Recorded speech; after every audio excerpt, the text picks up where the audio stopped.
All right, okay, so let's go ahead and finish off with the second part of chapter one here within Texas Government 2306. So let me go ahead and share my screen so that way we can go ahead and get started here. So we left off on our discussion regarding the end of the Civil War in Texas and the impact that the Civil War ended up happening in Texas. And so now we're going to move to post-Civil War discussion and discussing here, sorry about that, and also discussing the aftermath of some of these post-Civil War policies and how these policies would impact the people of Texas. And so let's discuss this a little bit in terms of the Reconstruction period. So again, for those of you who have taken U.S. History Part 2, um, no, U.S. History Part 1, that it ends with Reconstruction, although some books end at the Civil War, some books end at Reconstruction, but regardless, the Reconstruction period, of course, obviously is what takes place after the end of the Civil War, after the Union defeats the South. And so the Reconstruction period is not just the reconstruction of infrastructure, but it's also the reconstruction of society. Because obviously, of course, the South suffered a lot of infrastructure damage. If you look at some really old pictures, because photography was in its infancy back in the day, you'll see pictures of the absolute devastation that occurred in cities such as Atlanta, Georgia, Richmond, Virginia, the capital of the Confederacy, and some of these other major cities within the American South. Now, Texas escaped a lot of that uh, really bad destruction that was occurring within those cities in the American South, because most of the fighting was not happening in Texas, since Texas was on the western edge of the Confederate frontier. Most of the fighting was occurring to the east, so Texas was spared a lot of that really devastating fighting that was going on within the Civil War. So the Reconstruction period in Texas was not too much in terms of infrastructure, but it was more in terms of integrating the newly freed former African American slaves into society. But even then, there was still pushback. There were, even during and we'll also talk about during the Jim Crow era, that there was still pushback with the black codes that were being instituted to try to resist African Americans from allowing to be integrated within Southern society. Now, of course, we also have the radical Republicans in Reconstruction. So these are the Unionist Texans who were loyal to the Union, that did not go along with the Confederacy. So they gained power after the Union goes and basically institutes military control within the American South throughout the Reconstruction period. So this is where we have the beginnings of gentlemen like E.J. Davis, Edmund J. Davis, who is regarded as one of the most infamous Texas governors of all time, because he was one of these radical Republicans. And we'll talk about E.J. Davis also a little bit more in the next chapter, because what the radical Republicans were trying to do with the establishment of this military government, what they were also trying to do is they were trying to reshape the way the Texas government would look and operate. So E.J. Davis, obviously being a unionist and being very much in favor of how the federal government was doing business and operating, he envisioned the Texas government to basically be like a state version, like a mirror image of the federal government, but at the state level. And some examples would be like, if you have taken federal government, some of this might be familiar to you all. Having the governor basically be like the president, where the governor would make appointments to the judiciary, and and basically replicate how that process is done at the federal level, right? To have those same types of powers. Um, and as we're going to see here, that's one example. And as we're going to see here, uh, this is something that the majority of Texans were not really in favor of. And so we will talk about later on how that the radical Republicans really, really upset a lot of the Texans, because they did not want for their government to resemble what was going on in Washington. They did not want to basically replicate the federal government in Texas. A lot of the Texans were still mad at the federal government, and then adding insult to injury, adding salt to an open wound was having the military basically be in control of Texas, the Union military. And this also caused a situation where a lot of these former Confederates and Confederate sympathizers were not even allowed to vote within these elections during the time that Texas was under the Union control during Reconstruction. So you can imagine that there was a lot of anger, a lot of animosity, just a lot of hurt feelings and bitterness that the majority of Texans had towards the towards the radical Republicans. They did not feel that they were legitimate. They did not feel that they represented Texas values. And so once Reconstruction ended, they couldn't wait to get rid of to vote the radical Republicans out once they were able to get their voting rights back. So then the radical Republicans are removed from office. Constitution of 1876, it repeals the Constitution of 1869, which had instituted a lot of these federal-like policies within Texas in terms of having the governor be like the president.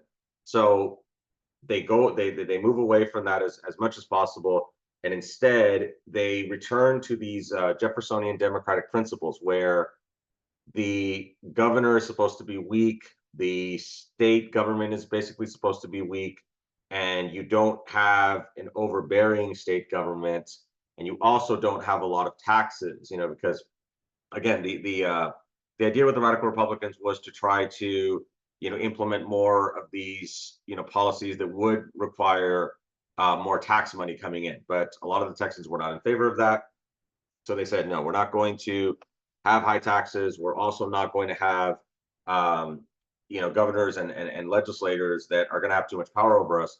So instead, what they did was they limited the governor's power when it came to like I mentioned right now, that originally the governor was going to appoint judges, but then that was changed to where judges were going to be elected. And so we'll talk later on about how in Texas that is different from what we see at the federal level, where judges in Texas are elected, whereas at the federal level they are appointed by the president and confirmed by the Senate. But again, we'll talk about that a little bit later. But yes, so this whole reliance on having as little government involvement as possible in the lives of everyday citizens, that's what it's talking about when it's talking about Jeffersonian democratic principles. So again, the reason why they were so quick to move back to this was because this was a direct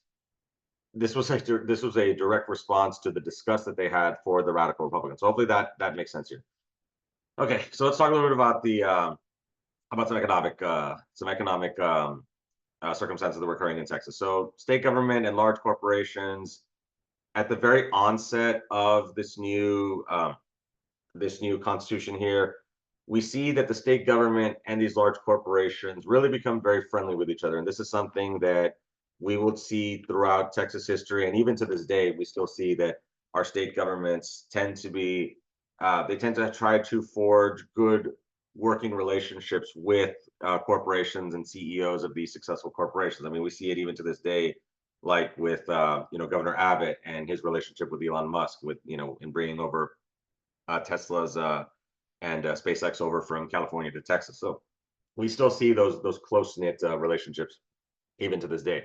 But this is where we started to see the beginnings of this. And the reason for this is because Texas was trying to modernize themselves into not necessarily being one of these just backwards agricultural frontier states, but to use the vast resources that the state had in order to jumpstart their economy. They were already doing this with the booming cotton industry that had started even back during the days when Texas was still part of Mexico. But they were really ramping it up now because of the introduction of the railroads. Now the railroads were now coming to Texas, and they could ship out their cotton much quicker.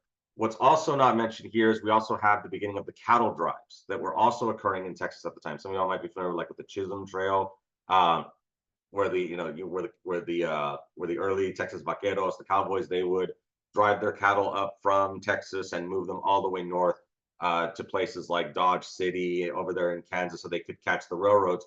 But once the railroads were coming to Texas, that was pretty much the end of the cattle drives, because now there was no need, to be able to move the cattle so far north. They could just take them to the nearest train depot and send them on their way all across the country to then be exported for beef consumption and all that. Also, another issue that caused the end of the cattle drives was the fencing in of all these ranches and properties, where the landowners were starting to just kind of section everything off, and that there was no way to be able to cross over into different ranches. Everything was just kind of contained here. We also see, of course, the furthering of the Jim Crow situation with Jim Crow laws and white supremacy coming forth, again, as a response to what was going on during Reconstruction.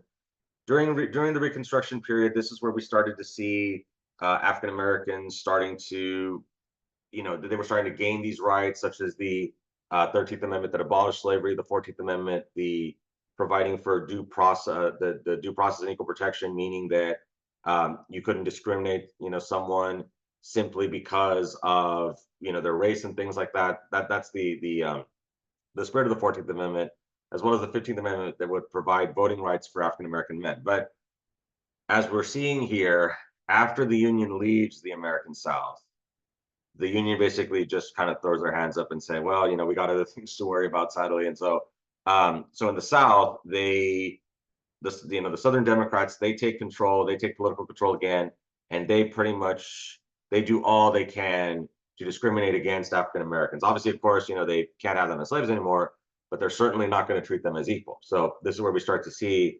the separate but equal doctrine, like in Plessy versus Ferguson, where you have the separate accommodations for schools, for separation of public transport, and even private businesses could also discriminate against people of different races and things like that. So, and of course, we also see the rise of the KKK also coming forth as a way to intimidate African Americans from not being able to exercise those rights here.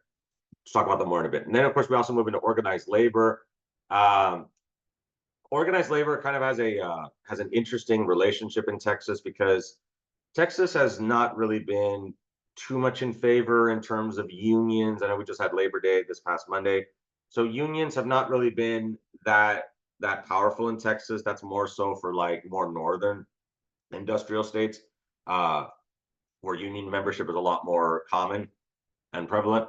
But that doesn't mean that there haven't been labor movements within Texas, such as the National Grange movement, which was a movement that was started over in Washington, but also trickled down to Texas, where workers were trying to push back against being exploited from these companies and corporations. And the way it happened in Texas was that a lot of these farmers and these ranchers who were now gaining access to the railroads, they felt that it wasn't fair that the railroads were charging them way too much money, to export their goods. So they felt that they were being price gouged. And so, since there wasn't any regulation on that back then, and like I mentioned, remember how I mentioned that the state government and the corporations were very close?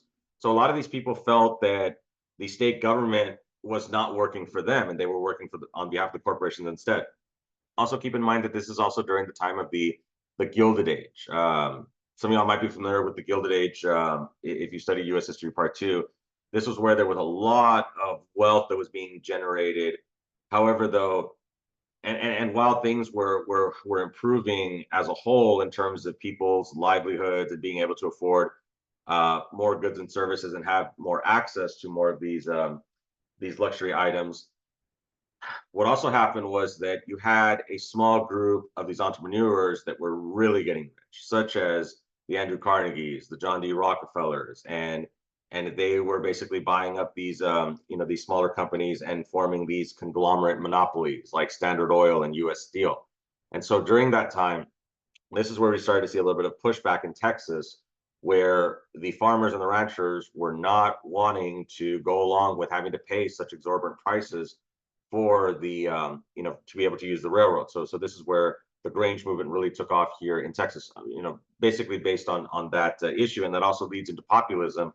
The idea that populism basically is where it's a political idea, political movement where people attach to the popular idea that the government is corrupt, the government doesn't work for you, and you need to band together to try to make change within our government. So if this sounds a little bit familiar, modern day populist would be like Donald Trump, right? He definitely would be considered a populist if we're looking at it from that definition. And also maybe Bernie Sanders also to an extent as well.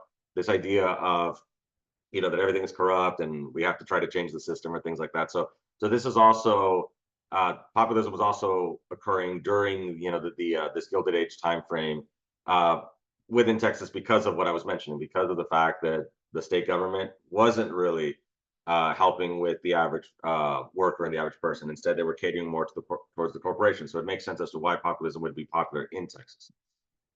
Okay, so we continue with more monopolization here with the rise of the oil industry. And of course, you have here the famous picture of Spindletop over here in East Texas at the turn of the 20th century, 1901.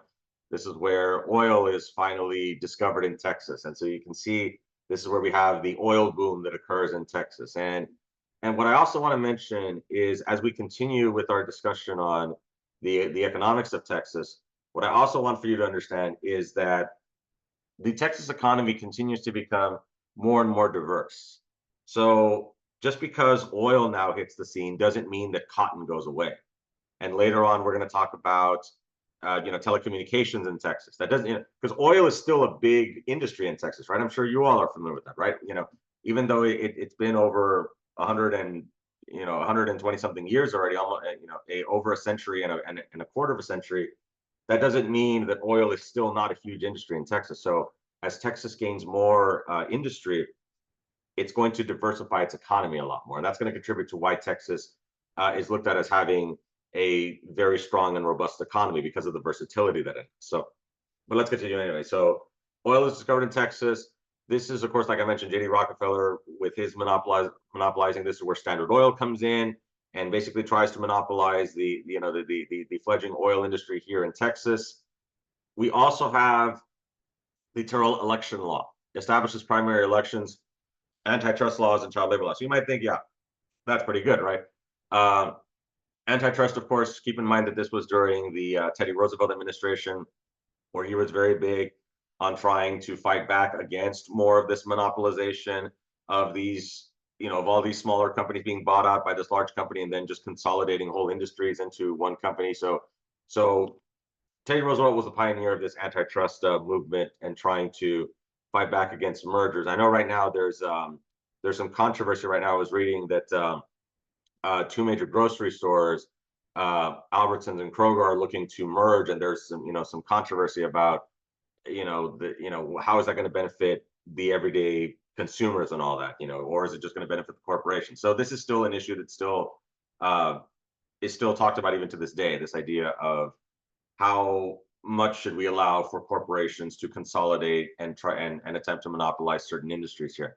And of course, child labor laws also are also important because this was also during the time of, if you remember from U.S. history, you remember Upton Sinclair's The Jungle. That was a very interesting book that was written about the horrors of the American manufacturing industry and all the factories that were basically did not have any type of safety regulations. There's no OSHA back then. OSHA would be something that would come later on, after in the aftermath of FDR's New Deal. But back then, there was no regulation. There was no government regulation of these factories, and so you had stories of people losing their limbs and just and also of course having children working in these factories.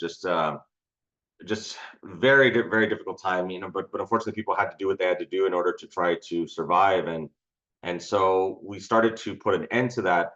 But what wasn't good was we also had these primary election laws that were put in place where within the Democrat Party that African Americans could no longer vote or participate in the primary elections. Now, this does become a big problem because the primary elections are the precursor elections to the general elections. So we saw primary elections happening earlier this year, although there weren't really, on the president's side, we didn't really see too much of a primary because originally it was going to be current President Biden.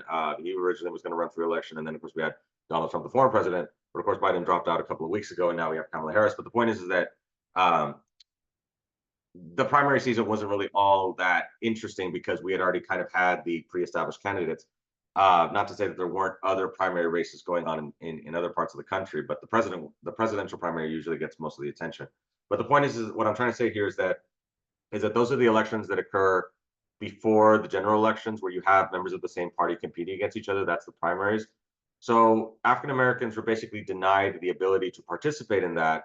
So that basically meant that they did not have a voice in determining who they wanted to be the candidate representing the party that they are, that they're members of or in favor, and things like that. So it definitely became an issue later on, and we would see the Supreme Court strike this down because the political parties would make the argument, well, hey, we're a private organization, we can decide who participates and who doesn't.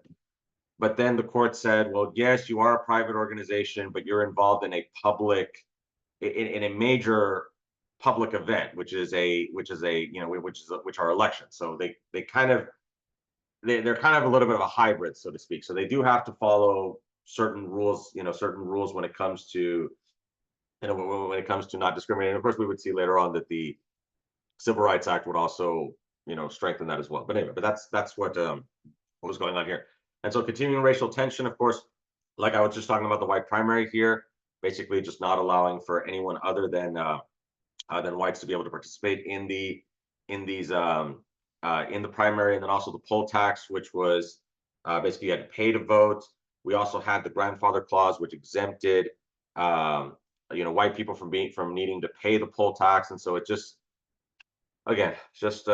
many different ways to try to discriminate against minorities from being able to participate in the political process here. Which again, all of this, of course, was undone later on with the passage after Brown's Board of Education, and ultimately the passage of the Civil Rights Act and the Voting Rights Act that would undo all of this here. So let's continue. So World War One, at the a little bit after the turn of the 20th century in the 19 teens, this is where Texas starts to this is the beginnings of where Texas starts to become a leader when it comes to military bases. So Texas has a bunch of military bases all throughout the state. Like I said, we even used to have some here locally. We used to have, Fort Brown in Brownsville, Fort Ringgold in Rio Grande City, Fort McIntosh in Laredo. But of course, those have now become education centers, like I mentioned last time. But we still have a lot of military presence in Texas. If you look at San Antonio, there's tons of military bases like Fort Sam Houston.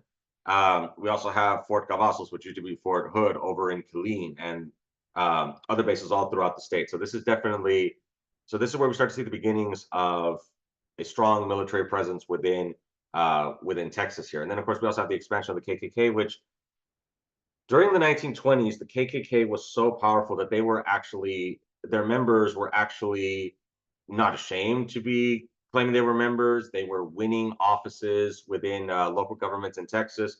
They even had this major march in Washington in the 1920s. So like you can look up video on YouTube where you can see like KKK members like marching in front of like the state capitol. It's just insane to imagine, such racist organizations, having such political power here. But it is what it is. That did happen about 100 years ago. Then, of course, we see the breakup of the Solid South. Texas, again, after the radical Republicans were kicked out, Texas had basically returned to being a one-party Democrat system. Sorry about that. Somebody's emailing me. And so Texas had pretty much supported the Democrats from the 1870s all the way until the 1928 election, when the Democrats nominated Al Smith from New York, and so he was looked at as being too liberal. He was Catholic, and so Texans just felt, like we're going to support Herbert Hoover. And so this is where we start to see the beginnings of this transition period where Texas and the American South would not be as solidly Democratic. It would still continue a little bit later on, but this is where we start to see the beginnings of that shift here, which would really ramp up during the 1950s and 60s here. But that's the beginning of it. So the Great Depression. We also had the Hot Oil Act, which was put into place where Texas was trying to stabilize the price of oil. And of course, this also goes in line with FDR's price controls that was also happening, where they were artificially trying to balance out the price of products by destroying surpluses. So this is where you had situations where like FDR would mandate for farmers to not produce more crops or to destroy some to try to artificially manipulate the price of certain goods, and so oil was no different, right? So Texas was putting a limit on how much oil could be extracted here. So the Hot Oil Act was a restriction that was put in place to where you could only extract a certain amount of gallons of oil per year, and if you were found to be in violation of that, you could be criminally charged here. The book talks about how that Texas during the Great Depression, that Texas escaped a lot of the major instability, the major financial instability that we saw, especially back east, like in New York. I'm sure you all have seen the pictures of the people standing in line at the soup kitchens, with the stock market crash and the economic epicenter of the United States. So of course it makes sense that a lot of New Yorkers ended up losing their jobs and losing their savings just in an instant with the stock market crash here. Um, but Texas was able to escape a lot of that. However, Texas was subjected, of course, to the Dust Bowl, which we saw throughout the American Great Plains. Texas was also struck heavily by that, especially over the Texas Panhandle. One of the most famous books written in at this time, of course, was a book called The Grapes of Wrath, which if you've ever read it, it's a really good book. It's very depressing, though. It's definitely it definitely does not have a happy ending. I'll tell you that. But it does discuss talks about it's a book that discusses the Joad family over in Oklahoma, and then they move over to California because they're trying to escape the Dust Bowl. But if you ever do read the book, you'll see that California is not all that it's cracked up to be. But anyway, that's all I'll say on that. And of course, World War II contributions. So again, Texas, of course, continuing with that strong military tradition, sending a lot of Texans over to fight in World War II, not both on the eastern and the western fronts in the Battle of the Pacific. If we also look here locally, Harlan Block, who was a native here of the valley, was one of the soldiers at Iwo Jima. I'm sure you've seen that famous picture, right, of the soldiers putting up the American flag on Iwo Jima. So Harlan Block was from the valley and over in Harlingen. He was one of those military service members who was there at Iwo Jima. And that's just one of the contributions that we see here in Texas in terms of who went over to fight in World War II and ultimately continuing that strong military tradition here in Texas. Okay, so we're almost done here with the history. Okay, so post World War II, Texas population shifts. This is where we start to see Texas transition from a mostly rural state to becoming more of an urban state. Now, as I mentioned last time, that's not to say that Texas still does not have a lot of rural areas, because they do. But now we're starting to see cities like Houston, Dallas, San Antonio starting to really ramp up in growth. And we start to see Houston really become more diverse when it comes to their industries, right? Now, originally, of course, Galveston was the major city in that region, but then Houston would become a much larger city, in part because of the major hurricane that hit Galveston at the turn of the 20th century. Some of y'all may have heard of that hurricane, and the reason why it was so devastating was because you have to remember back then they had no satellites back then. So now we can track hurricanes days, even weeks in advance, before they head over here, because of course we have the technological advancements of having satellites that can look at the Earth, can look at the entire Earth. But back then we had no way of knowing until the only thing that we relied on were like shipping reports. But there were situations where like you could be on the beach and you wouldn't even know a hurricane is coming until the winds are already, so strong, right? So by then it was already too late, and that killed a bunch of people, for that reason. That's why we don't see as many large death rates with hurricanes as we used to, because now we can plan a lot more in advance. But again, back then they didn't have that technology. But again, we start to see, these cities really grow when it comes to manufacturing, and some of these other industries, like the space industry, also takes off in Houston with NASA being there. And we'll talk more about some other industries that start to come forth in Texas here. So then the conservative Democrats are still in. They still have state control here, but we do see the beginnings of immigration starting to occur here in Texas. Now, what's interesting that a lot of people might not realize is that Texas, and we did talk about this last time, right? That because Texas was rather vacant, hardly anybody was living there, The first large group of people to come to Texas were the Anglos coming over mostly from the American South. Now, that doesn't mean that there weren't people already still living here. Like I know I can share personally that I can trace my ancestry uh, back to 7 generations.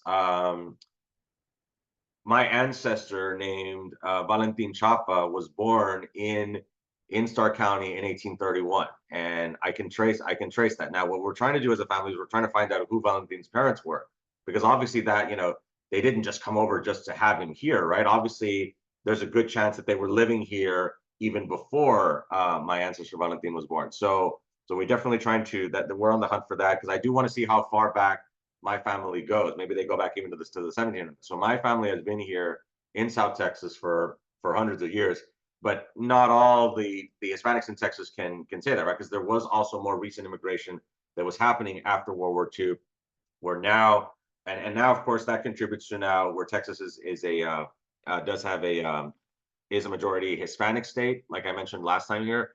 But that what I'm trying to say is that that influx of immigration did not occur at the beginning of Texas. That is a more recent occurrence that's been happening um, since around the 1950s, so to speak. But the immigration has continued and it continues even to this day.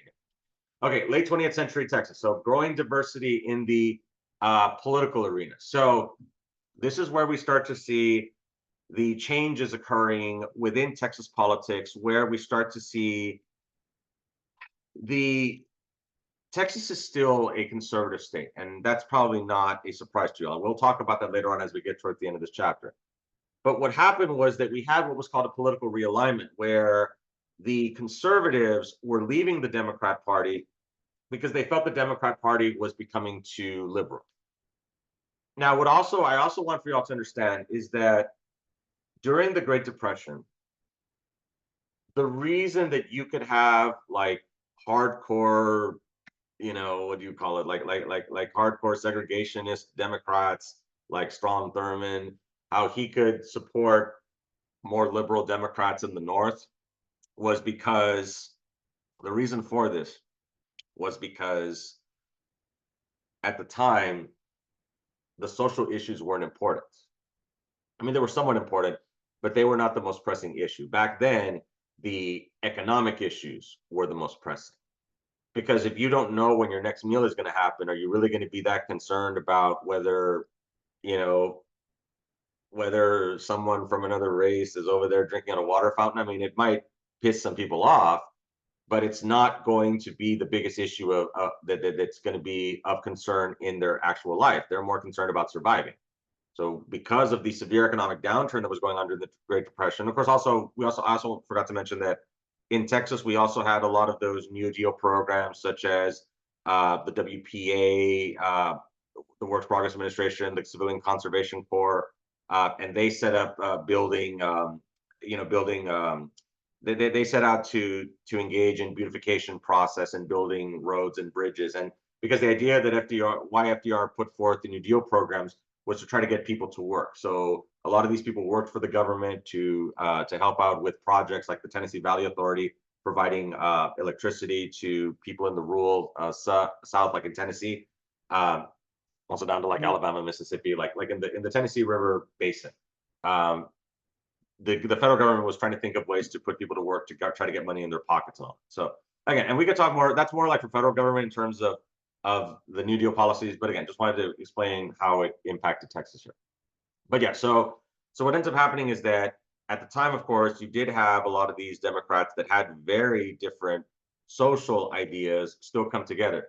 But as the economy started getting better, remember this is during the baby boomer era, the 1950s, where you've probably seen the stereotypes, right? Like the white picket fence and all that stuff, like the Leave It to Beaver type of stuff uh, with that stereotypical American family and all that. So for a lot of people, you started to see a lot more of this economic growth, although not for everybody.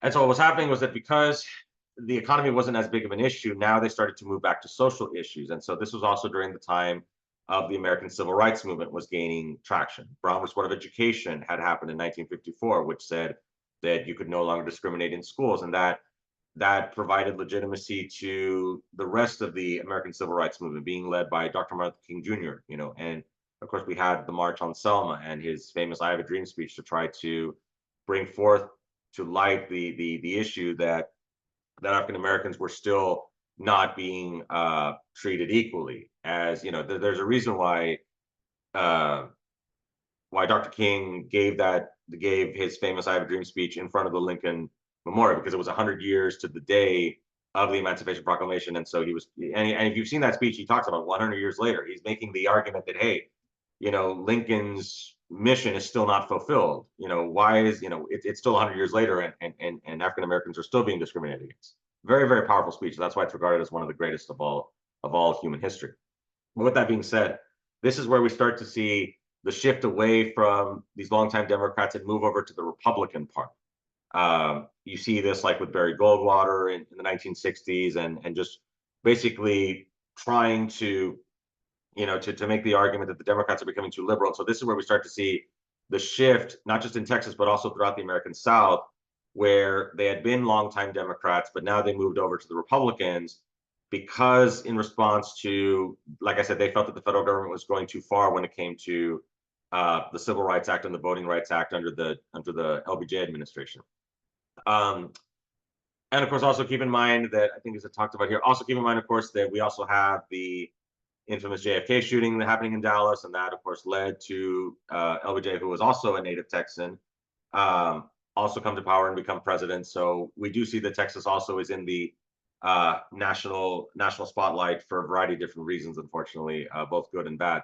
Oil boom and bust, of course, the book also talks about that in the 1970s. There's also a good article in the Texas Tribune that I was reading a little while ago that also gives some more insight onto this, right? That during the 1970s, you had, what was happening was that the OPEC countries over in the Middle East, in response to the United States' support for Israel, so I know history is repeating itself, right?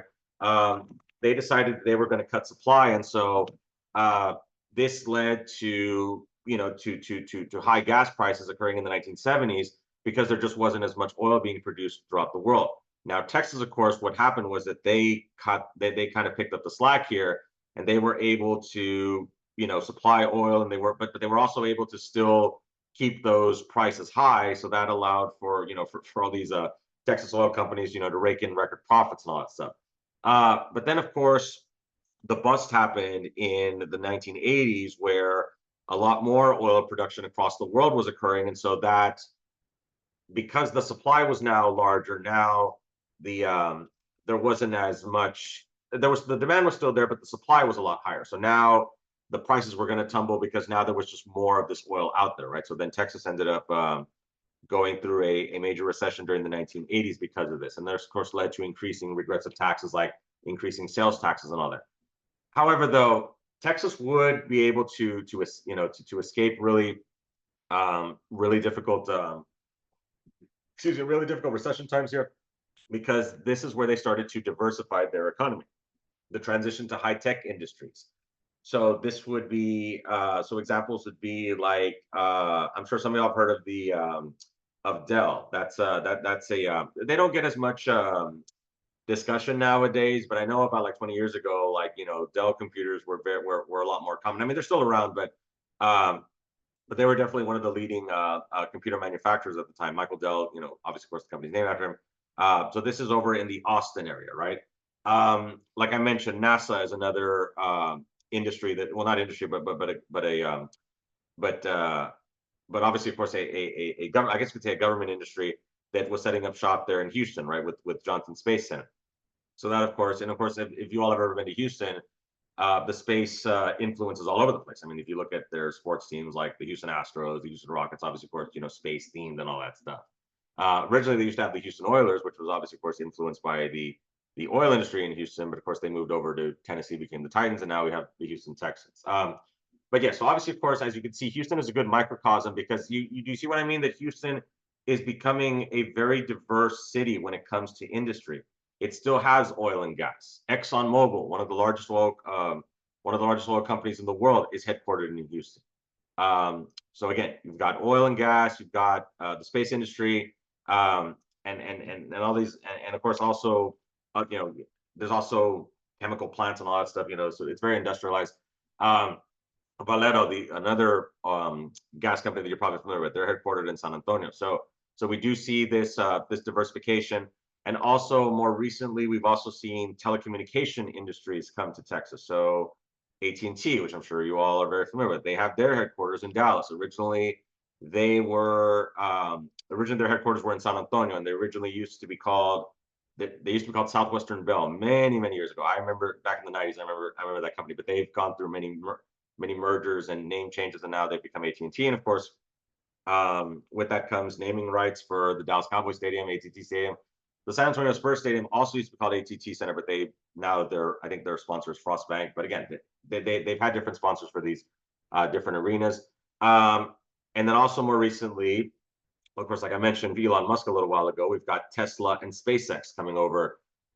Tesla moving over to Austin, and then SpaceX moving over to Boca Chica Beach, sorry, over near the Brownsville area, near the island, right? So we see that Texas has become extremely diverse when it comes to their economy. Now, of course, there have been a couple of unfortunate incidences that have occurred recently, such as September 11th, and what the impact that has had on just security surveillance in general. And we've also seen that has also ramped up border security too. Even though that of course is an issue that's getting a lot of attention in recent years. That's been an issue that's been going on for many years in terms of Texas, and the issues that they're having with the border here. What's also not mentioned here is also the collapse of the Enron company.